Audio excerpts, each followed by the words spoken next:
Well, I want to wish everyone, first and foremost, a happy Customer Experience Day. We're very excited that you've been able to join this webinar.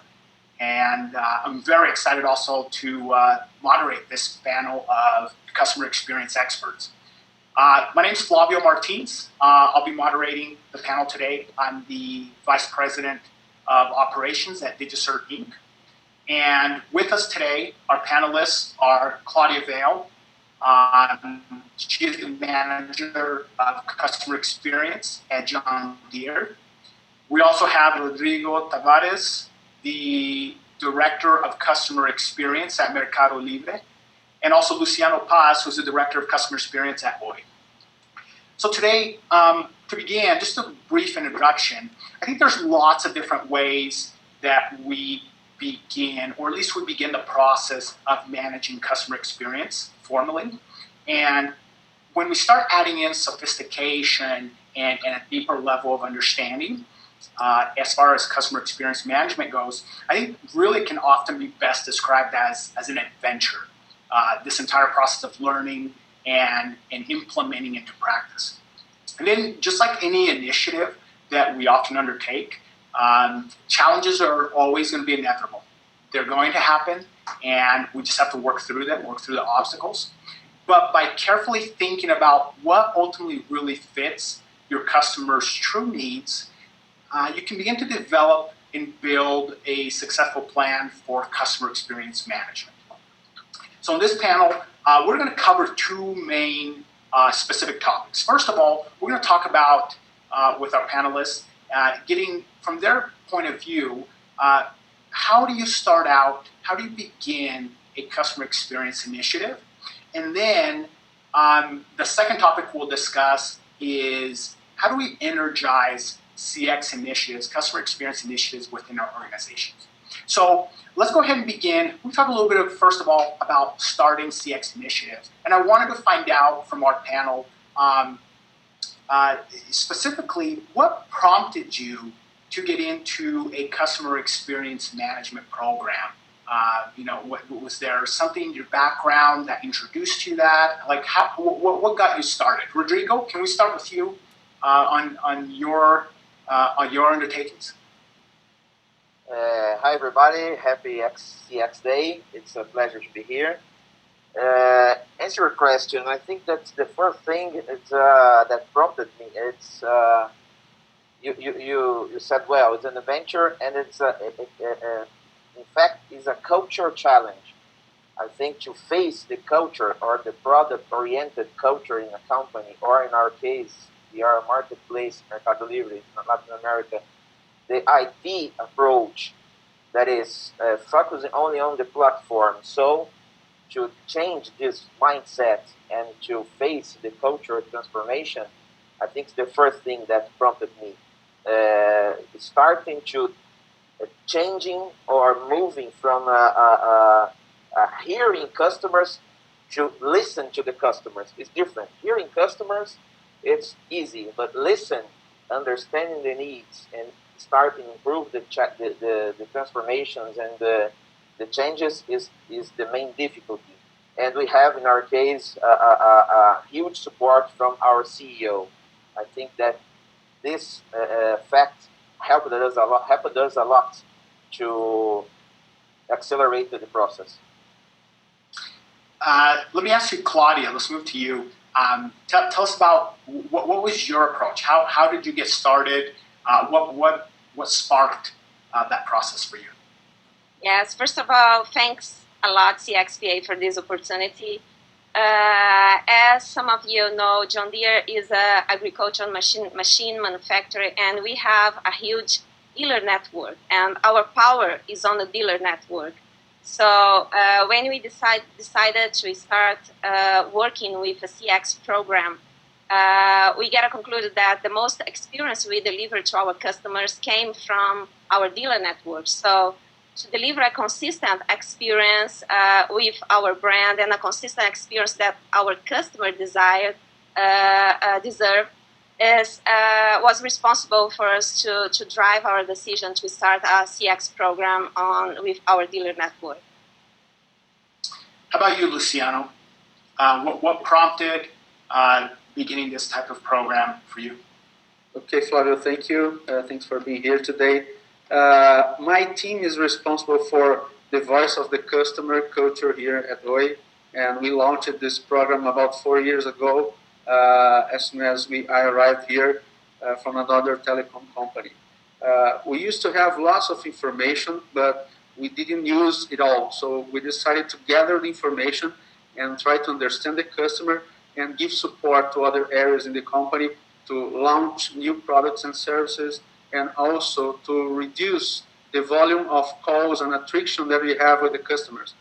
We have more than 70 million customers in Brazil, so that's lots of calls, lots of attrition with the customer, and of course that means cost at all. So we need to think about cost and also quality to deliver a better service to the customer. So that's what made us think about customer experience and also create this culture in the company.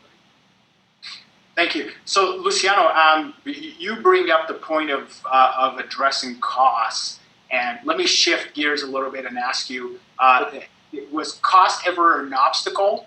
And if yes or no, could you talk about some other obstacles that you faced as you began implementing a CX management program? No, cost is not an obstacle. That's an opportunity because we have lots of problems in telecom. So that's a huge opportunity to act and to think with the customer and bring the customer voice to the entire company.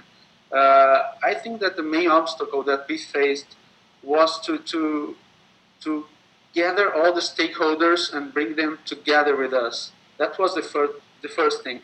The second thing would be to align KPIs and also different concepts that what we were thinking about to achieve and pursue during our journey in the company. In the last minute, I would say that the biggest obstacle would be to create a way to manage all the opportunities and all the initiatives that we have, because when we talk about 70 million customers, that's lots of things to do. So we need to prioritize them. We need to create a culture. We need to define budgets to think with the areas and try to make things happen. So we just don't create information. We need to act with them and create new things. Claudia, I'm going to ask you the same question. I know John Deere, huge multinational, and you mentioned previously working with individual dealers and so forth as far as the CX program. What obstacles did you face? What were some of the early obstacles that you faced within your program? Well, maybe I can say that SCX is a new subject in Latin America. I think the first obstacle that we faced was to really give a well understanding about what customer experience means. It's not a CRM new program. It's not some kind of communication or relationship you have with your customer. It's much bigger than this. It can impact the strategy of your organization. You need to put the customer on the center of your decision. And so I think the first obstacles that we had was putting a new mind about what customer experience really means to the entire organization and the dealer network. Rodrigo, how about you?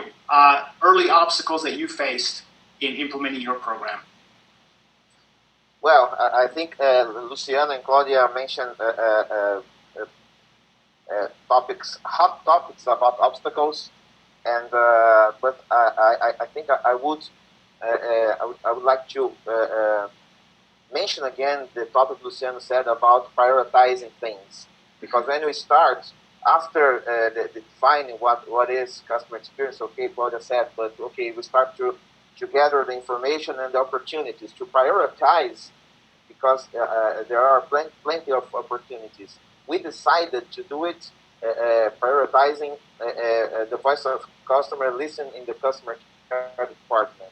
So prioritizing, and I think not only in the past, we started this 3 years ago, and we are in the middle of this journey, but nowadays it still is an obstacle to prioritize the right things, the right opportunities, and measuring cost, impact, And I think this thing of selecting the right things is important. And for our culture in Mercado Livre, the challenge to measure things. Measure is important.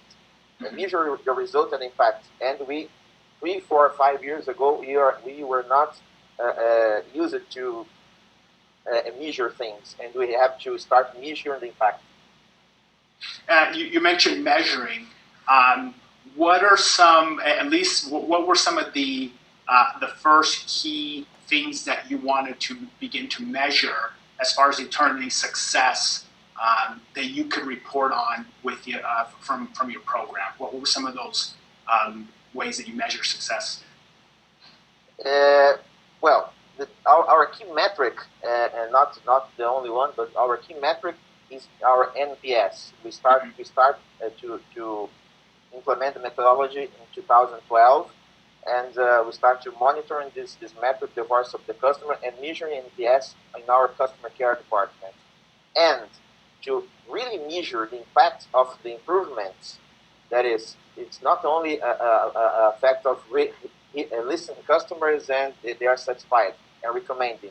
We have to implement the improvements. We started to measure a metric that I like it too much. It's contact rate. It's the level of attrition. That is the amount of contacts that we receive in customer care along the years. 3 or 4 years ago, we have something like closer to 10% of contact rate. That is, among 100% of transactions, 10 generated a contact in customer care. Nowadays, we have less than 5 contacts among 100 transactions. That is, we really improved the experience. Our company is growing 20-30% year over year, and the friction and the problems using the platform are diminishing. I think that is a key metric. The contact rate is a strategic metric for us. I think that's very fantastic insight, especially for those of us with direct access and direct experience with the contact center. So I appreciate that. Claudia, at John Deere, how do you measure success from those CX initiatives? Yes, we also use the NPS methodology. So through the NPS, we can measure the experience, the customer experience with our brand, with the dealers, with our service, financial services, and also with our products. And we also measure on the same day, we also measure some key points of satisfaction for dealers and the product, right? And we also have some metrics related to the customer-centric culture. We have just launched a customer-centric assessment, and based on this assessment, we establish a goal for each of categories that we measure on the customer-centric culture. So we are using the NPS methodology plus satisfaction index for dealers and product, and also customer-centric culture measure. Luciano, how about you? Your thoughts on measuring successes within a CX management program? Okay, Flavio. I think we are just in the beginning of the journey. We have lots of things to do, but we do measure our success here. One of the first things that we did was something very similar to Rodrigo, that try to understand the volume of friction that we used to have with the customer. We looked to the amount of calls that we received in the call center, and we created a few KPIs related to calls. We have reduced it more than 25% of these calls within these 3 last years. So that's a good measure for us. The other thing is cost based on these calls that we've been reducing year over year. A lot of money, saving a lot of money for the company. NPS, we also use NPS.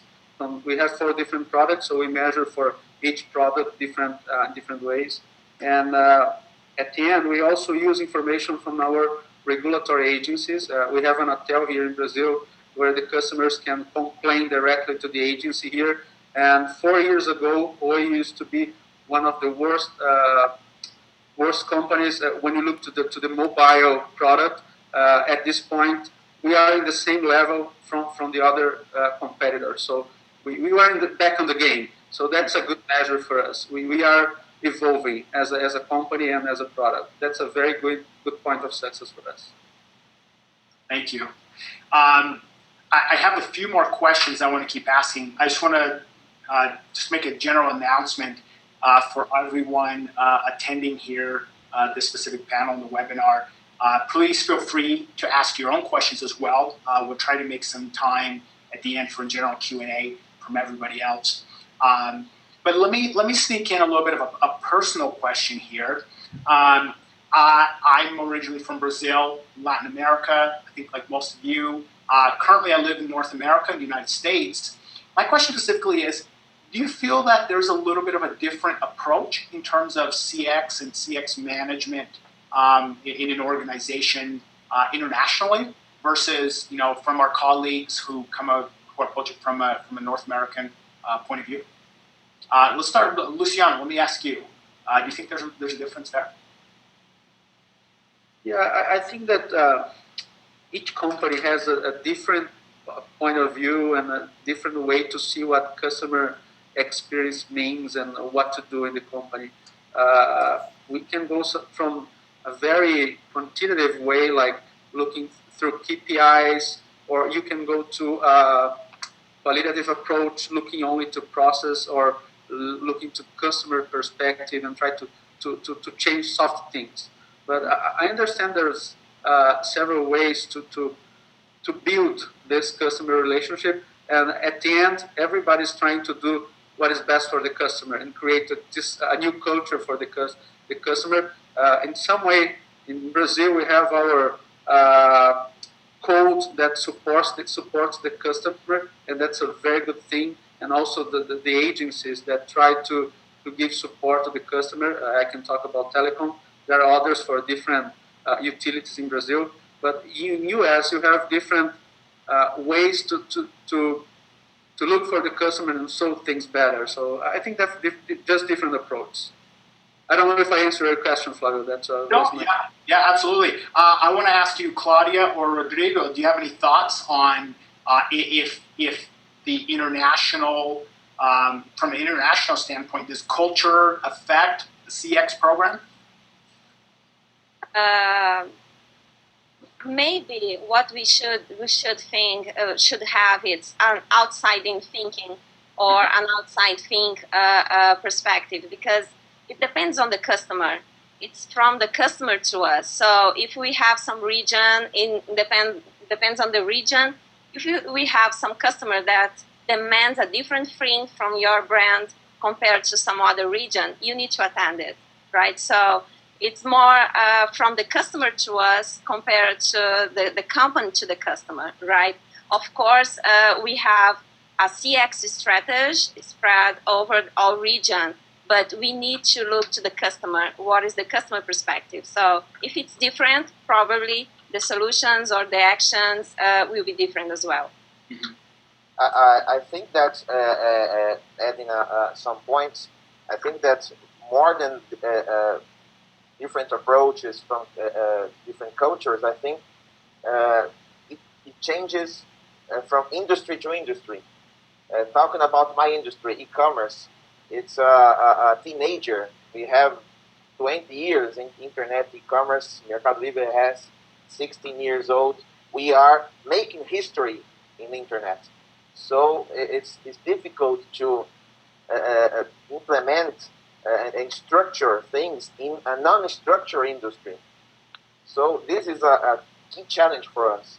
And I have worked all my life in banks, in a structured industry. And so to me, it's a challenge to implement such a thing in a non-structured industry. So I think that, in my opinion, in my case, the particular characteristic of the e-commerce industry is that it's a huge challenge and a huge opportunity, because it's very fast, it's fast to implement, but it's difficult for the customer, We are educating customers to buy at internet. We are building the tools, making history.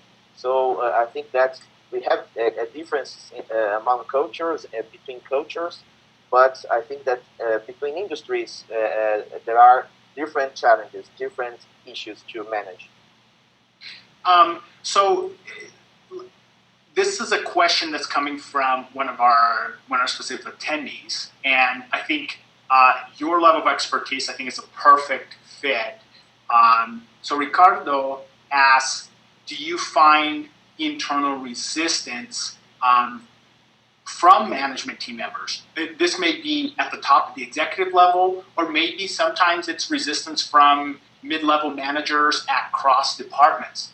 Do you ever find resistance there? And if so, how do you deal with that? From the standpoint of trying to be innovative and trying to take that step out in leading and creating change within your industry. Let me start with Claudia. Okay. Okay. For sure. I don't know any CX strategy or CX initiative that don't have any kind of resistance. It depends on the level of the organization, but of course we have. And sometimes it's not because this person or this team do not want to deliver the best experience to their customers, but it's because they don't understand what is the vision, what is the wins that we have adopting some CX strategy.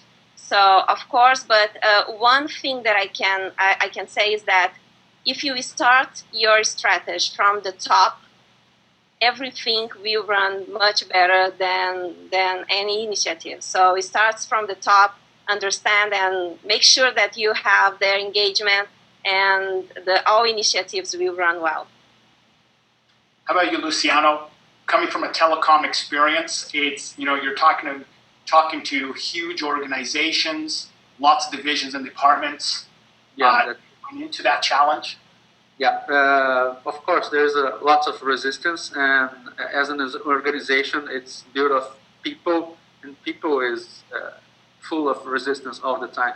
So, as Claudia mentioned, we always need to have a top-down initiative. We need to create a buy-in in the company.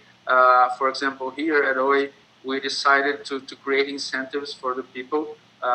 We all have customer initiatives in our bonuses. So when we establish our goals during the year, we have different things to do related to contact rate, or related to complaints, or related to any other KPI that we have here that will drive our actions here. So that's a good way to drive everybody and get the buy-in from the people in the organization. And Rodrigo, let me ask you, innovative technology, things that you're doing, trying to disrupt within your market, do you ever encounter resistance internally in approaches or methodology? Yes, it's unbelievable, but we have some resistance about, because it's about change. It's about change things, and I think that it's a part of the human nature to become resistant to changes, and we have even having a top-down strategy in Mercado Livre. It started with our CEO. We have some silos and resistance still nowadays. I think that Luciano said some points interesting about engaging through bonus and KPIs related to contacts and contact rate. This works very well. I think that, and we are doing this. But even doing this, we still have some difficulties to break some resistance.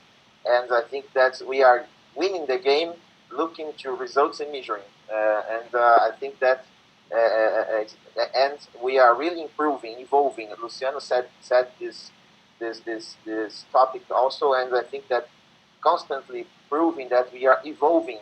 We are not in the top of CX experience at the internet or in the world, but we are evolving. And but we have resistance. It's difficult. It's sometimes difficult to engage people and to to make people think from the customer point of view.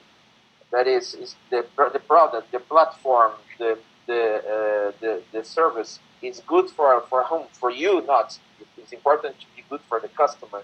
Mm-hmm. And it's easy to answer that. This product is perfect. Okay, you design it. It's normal that you are going to find it perfect. But and how about the customer? And we have resistance. I think it's a long journey, a long run. Yeah. Well, as I mentioned, I think you even talked about it. It's an adventure, right? So I'm going to try and combine two questions from webinar attendees here and ask you if you could go back in time and give advice to yourself as you were beginning, if you had to begin over again and give advice to yourself, specifically about creating collaboration between teams and departments. What would that advice be? Luciano, let's start with you. What would that advice be? I think the first thing is try to give something to the areas that they don't have. And in our journey here, we found out that people didn't know how to get information about the customer. They used to have a few silos of information, but not all the information about the customer contacts in the company. So we have structured information, and we use that to deal with them and try to get new things and make this negotiation, and then we keep moving. Mm-hmm. How about you, Claudia? Luciano brought up the information of kind of a little bit of a give and take information. What advice would you give to create collaboration, better collaboration? I have two advice. The first one is communicate the why before the what and how, mm-hmm. because this will give the reason to be engaged on it. And the second advice would be keep everything simple. You do not, if you complicate, you will not deliver a sustainable experience to the customer, and you end it sometime. So keep it simple and communicate all the time the why, the reasons for it. Rodrigo, your advice to ask? Yes, I love Claudia said, keep it simple. I definitely agree. And my advice, be the change you want to see. If you want to listen to customers, start listening other areas, listen the needs, starting do it inside your house. And as a consequence, the customer is going to perceive this change. So be the change you want to see. Thank you. So we have just a few more minutes. I'm going to try and get through a couple more questions. Leslie, or let's see, Manoj specifically asked the question about journey maps. And so I'll put it out to the panel here. Do you use traditional customer experience journey maps or some form of a journey map? And if so, do you have particular tools that you use or insight on journey maps or some variation that you implement? Rodrigo, let's start with you. We are not using a specific tool, and we know that there are a lot of tools to help with this issue. And we did simple journey maps, very simple, easy to understand, easy to draw, to design. And yes, we use it, and it's interesting to notice that when you put it in a flow or in a process, in a diagram, sometimes it's the impact of your analysis is huge. When a person, a manager of a product or another area look at the process and the journey, wow, if my customers are doing this, and this is very powerful. We did it without a particular tool, but we did simple versions of customer journey. In our case, the buyer journey and the seller journey, because we are a marketplace, and it worked very well. Claudia, let me ask you. Yes, we decided this year, 2015, to focus on customer-centric initiatives and also customer journey mapping. So we trained all the Brazilian dealers on how to use this tool to redesign the experience they deliver to the customer and to rethink their process that they have with the customer. So yes, we use and we want to improve these for the next year. Okay. Luciano, from your experience, are you currently using journey maps of some sort? We try to use it. We try to design a few things, not using the specific tools for journey maps, but every time we find out some problem in a product or service, we try to design what's happening, what is the customer flow, and what we expect it to be, and we try to change things using these KPIs and these findings that we have through the journey map. But we don't have that as a process in my area. Okay. Well, we have, I think, about maybe 1 or 2 more minutes. So let me ask one more question.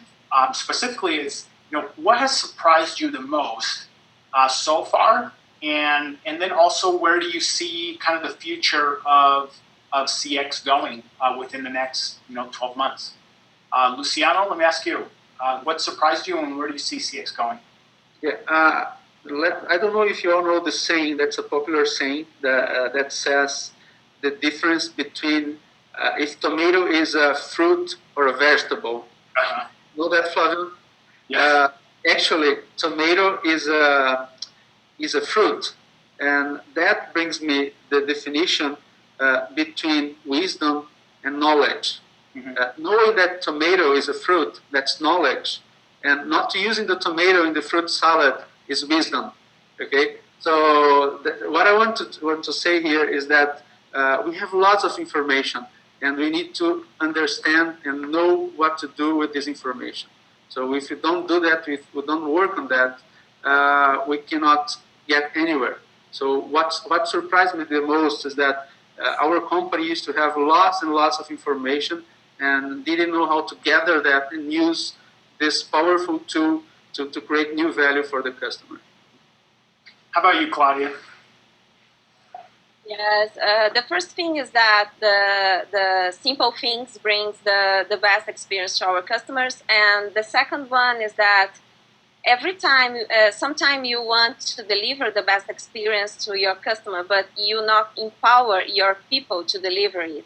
So you can have the best strategy, you can have the best intention, but if you do not empower your people to deliver this experience, nothing will happen. So empowerment people will be the surprise. Rodrigo, what surprised you? I like the tomato approach, but I think that what surprised me a lot in the past 2 or 3 years in the company is to find out the amount of people that are really sure that they serve their boss, not the customer. It was a surprise for me, and we are changing this. And Claudia said something about people and empowerment. I really believe in this. We are working on it this year. 2015 is a customer-centered year at Mercado Livre, and are working it a lot, allowing people to have empowerment. And I think that a future or perspective about CX, I think it's all about people. We are talking about empowerment. Customers expect people in the other side. People dealing with people. It's not B2B, C2C, it's H to H, it's human to human.